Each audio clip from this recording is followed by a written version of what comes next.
Welcome and thank you for joining us for this Local Decision 2015 Candidate Spotlight.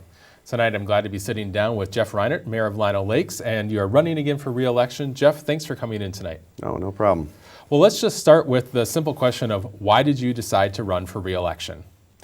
Well, in the city there's a lot of things that we did this last couple of years, and there's just a lot more to do.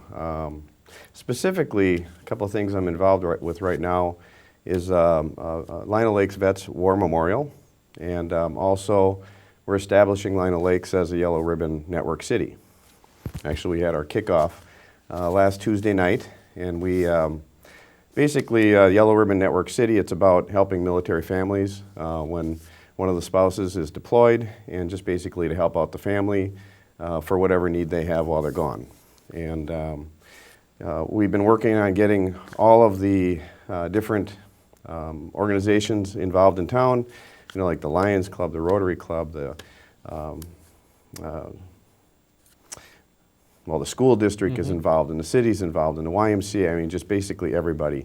And Lino Lakes is such a community of volunteerism that wherever we go, we are seeing people raise their hand and want to get involved. So we've got a bit of the process to go through yet, but probably by next summer, we'll have the governor establish us as a Yellow Ribbon Network city. So that's one thing, but you know, there's the fire issue that, you know, I'd like to see through, and we're launching it at the end of the year. And so, yeah, there's just more to do. I'd like to serve another term. All right. Well, let's jump into some of the issues, and we're going to start with public safety. Sure. I would like to ask you, why did you support Lino Lakes withdrawing from the Centennial Fire District and the subsequent creation of the fire division of your public safety department? Well, we had a lot of issues with the way that the fire department was. Let's start at the beginning. Back when the fire district was formed, all cities had about the same population, so we all had about the same voting rights, 33%. As our city grew, and of course the others couldn't because of the area, today we're paying 70% of the bill. We get 55% of the service, which means we're basically subsidizing the other two cities, and we only have 33% of the vote, and that's maybe couldn't be an issue, I guess, if it worked out, but the other two cities would always vote as a block against us. Some of the things that we had problems with, and I actually made a list because there's a lot, but on the south side of Lino Lakes we had poor service, very long response times, and we really needed to build a fire station on the south side. Fire stations aren't cheap, they cost about $3 million. And with the long list of problems we had, we weren't going to spend $3 million and have this dysfunctional governance exist. We had to fix some of the issues. We didn't like the fire model. Basically, the service model we had is that they were going on every single call, which was causing burnout of the firefighters. I mean, we had in the last 5 years 47 firefighters burn out and quit. And this is a problem for a fire service because they're constantly recruiting and constantly training, and then people are constantly quitting. You don't have to go on every single call. Actually, you need to go on about a third of the calls. And so we tried to address that problem, and basically on deaf ears. Inspections were an issue. I mean, we've got a full-time person that we're paying about $70,000, $80,000 a year. And between the three cities should be doing inspections probably upwards of 200 inspections a year. In 2014, they did 3. We brought this to them. I mean, the other two cities, not an issue. Well, for us, that's an issue because it's causing businesses to be unsafe, and then, you know, basically our citizens too. Certification of equipment wasn't being done externally. They were doing it all internally. Well, for transparency, you have to have it done outside as a professional company that does certifications. Not doing it that way, you're putting the firefighters at risk, and then our citizens. Accounting irregularities, we saw some things come up all the time. We addressed them. We tried to get it so that instead of Circle Pines doing all the accounting, which they had for the last 30 years, to have it switch from city to city every 2-3 years, and we were voted out on that. The annual audits that we have always bring up these accounting irregularities, but not an issue. So before we went and spent $3 million on a new fire station, which we needed to do to get the kind of service that we needed in Lino Lakes, we had to fix these issues. We brought the issues to them. We tried to work with them. We tried to work it out, and we were just stonewalled. And so we told them, well, if we can't work this out, we need to fix the problems that we have. We need a better fire service in Lino Lakes, and so we're going to withdraw if we can't fix it. They said, fine, go do that if you want to, and so we did. We have a Department of Public Safety. It's been around for 58 years. We're very proud of it. It's award-winning. In Lino Lakes, we have the lowest crime rate in the Twin City metropolitan area and all of Minnesota except for one city, Hibbing. So we're very proud of our Department of Public Safety. And the model that we had picked to take care of our fire service was to take this 58-year-old entity and add fire service. It's a new model. It's a forward-thinking model. A lot of cities are going to it that have the opportunity to, because it's very hard to break from this old guard kind of fire department that's out there. I mean, as you can see in town, we're having quite the resistance and a lot of misinformation about it. But it is a better way to go. Basically, you take half of your force. We've got 40 people trained. 20 of those people are police officers that get a little extra training, and then the other 20 are volunteers from the community. Woodbury has it, very successful. New Brighton, Burnsville, Plymouth just added. Maple Grove is thinking about it. A lot of other cities are watching what we're doing. It's a better way to go. It's more efficient, and service will be better because basically the model as it typically is, when there's a call, a fire call, and by the way, 96% of calls are medical. There's only 4% that are actual fires. You basically have the fire or the police department show up first anyway. And then you have who you really want on the scene is the paramedics. These guys are doctors on wheels. And then you have trailing behind the fire department typically. So, and most of the calls you don't even need the fire department because it's basically taken care of. So with this model going forward, we are going to have better response times. The actual annual cost is going to be cheaper than what we had before. And now we can build our new fire department or fire station, which we have now. It's going to be operational in December of this year. And we have fixed the problem, basically. So it wasn't an easy one, but it was very necessary, and I'm very proud of where we ended up. I want to talk a little bit about budget now. Sure. Looking at the preliminary levy that was passed in the end of September by the council, it calls for a levy increase of 5.34% if it becomes the final levy in December. Sure. And that would be the second year in a row of a more than 5% levy increase.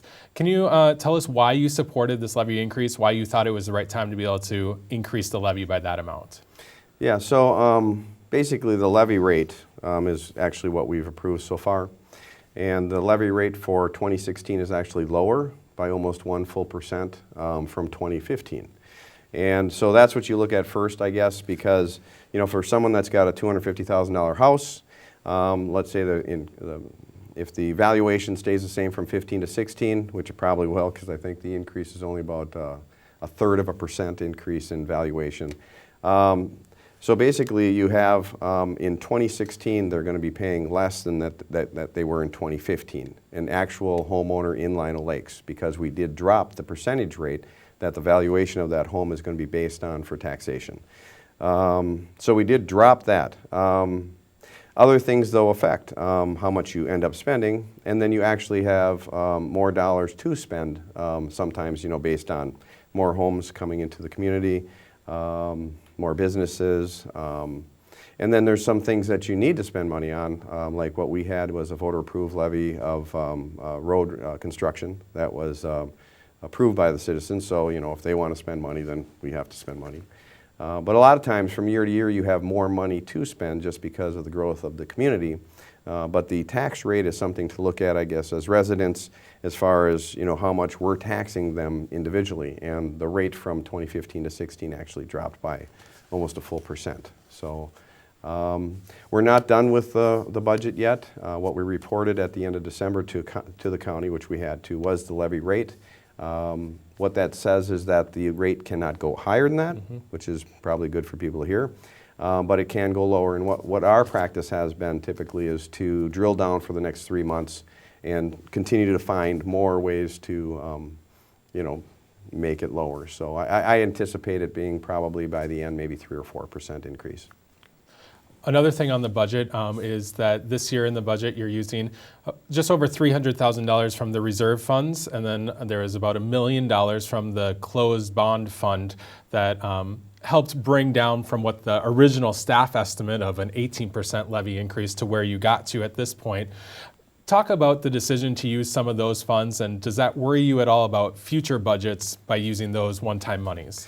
Yeah, actually those numbers aren't quite right, but what we did, the first step in the process for the budget for 2016 this year is we went into the 2015 budget and we tried to find dollars that were not going to be spent. Not a usual practice by most cities, but it's something we do.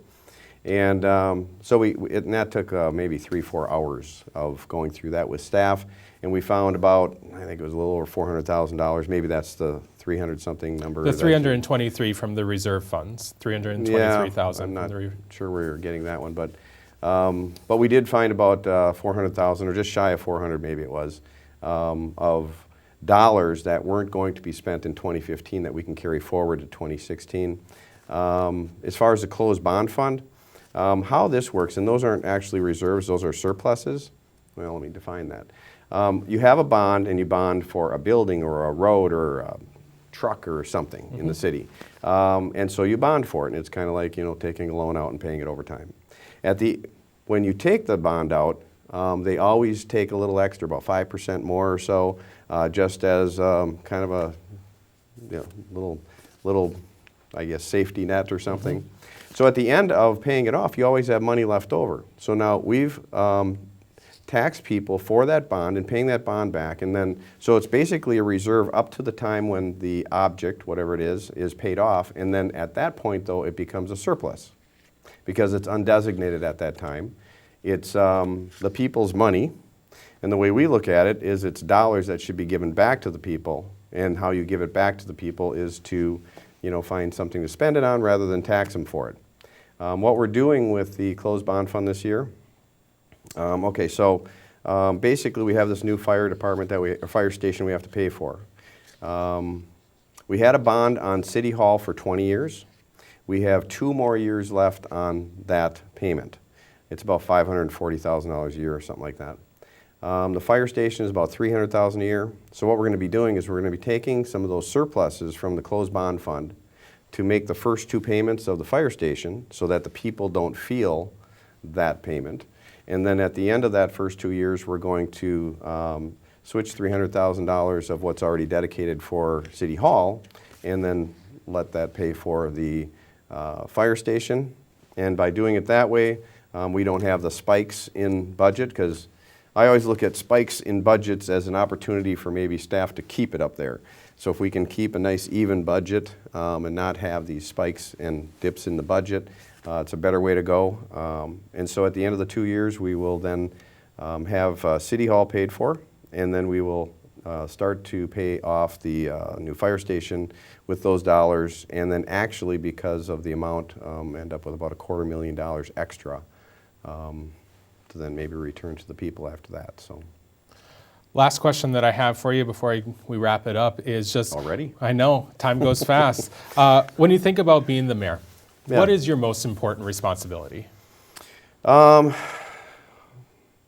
It's really kind of a lot of what we've been talking about. When staff came to us this fall, they wanted to raise the budget well over $1 million. And because they get together as a group, all the directors, and they say, what do you need? And then they raise their hand and they write things down, and then they bring it to us. If you didn't have a city council, it might be similar to that, where, maybe instead of taxes, by the way, right now being lower 6 years after I've been mayor than when I became mayor, they'd be a whole lot higher. So one of the things are to watch operations of the city, and to just be very efficient in the way we do it. The other thing to do is to mingle into the community, listen to the people, be a part of the community, and I think we're pretty good about that too, because when I look at, the city surveys we've done in the past, pretty much agrees with exactly what my vision of Lino Lakes is. Give me your 15-second, why should someone vote for you on Election Day? Experience. Experience and track record, really. Being mayor isn't something you just kind of say, hey, I think I'll be mayor. I was on the city council for 10 years prior to even thinking about running for mayor. I mean, I sat on the council for a long time looking at John Burgess and thinking, I don't want that job. I'm not ready for it. I care about my community, and if somebody really cares about their community, they're going to care about doing a good job as mayor. And you need to be ready for that job, because I'll tell you what, it's complex and it's a hard job. So I think over the years people have learned what I'm all about. I'm very conservative financially. I think we've done a very good job. Done over 10 miles of road construction in the last few years. That's unheard of in our town. 2 approved levies for road reconstructions. Taxes are lower than when I took office as mayor 6 years ago. We've got a great track record, but mostly it's experience too, and just knowing what to do and knowing how to deal with staff, because I'll tell you what, it's not an easy job, and I'd like another couple of years to keep doing it. So. Well, Jeff, thanks for taking some time and coming in and sharing your views with us tonight. Appreciate it. You bet, Ben. All right. All right. And I want to remind you, you can always head to northmetrotv.com for more of our local decision coverage. Otherwise, you can watch more spotlights like this right here on Channel 15. Thanks for watching. We'll see you next time.